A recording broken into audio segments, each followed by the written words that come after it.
আপনি আবার আসছেন? আপামনি রাগ করেন না, আমার কাজ তো ভাড়া রিক্সা চালানো। তাছাড়া কেউ যদি আমাদের ঠিক করে বাড়ায় তাহলে আমি কি করে না করি। তাছাড়া আমার রুজির তো এইটাই আপা। আপনি অন্য কোথাও ভাড়াটা নেন। তাহলে তো যে টাকা নিচে ওটা হারাল হবো না। হবে। আমি আল্লাহকে বলে দিব আপনি যে টাকাটা নিয়েছেন সেটা যাতে হারাম হিসেবে হিসেব না করে। আপামনি একটু দাঁড়ান, আপামনি একটু দাঁড়ান, একটু দাঁড়ান। রিক্সাও তো না চলে, এটা আপনাকে দিতে বলছে। আপনি রক্তিম, তাই না? জি, মানে আপনি বুঝলেন কিভাবে? এই যে ডাকলাম সাথে সাথে গদুলের মতো রক্তিম হয়ে গেলেন, এই জন্য।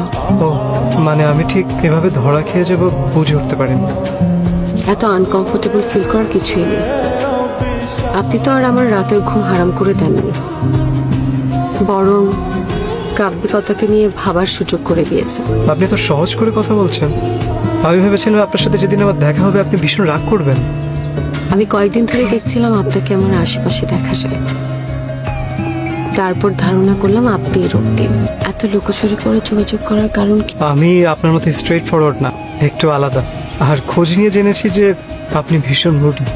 আমার সম্পর্কে আর কি কি শুনেছেন? যতটুকু নিলে একজন মানুষ সম্পর্কে মায়া জন্মায়, ঠিক ততটুকু। যেমন?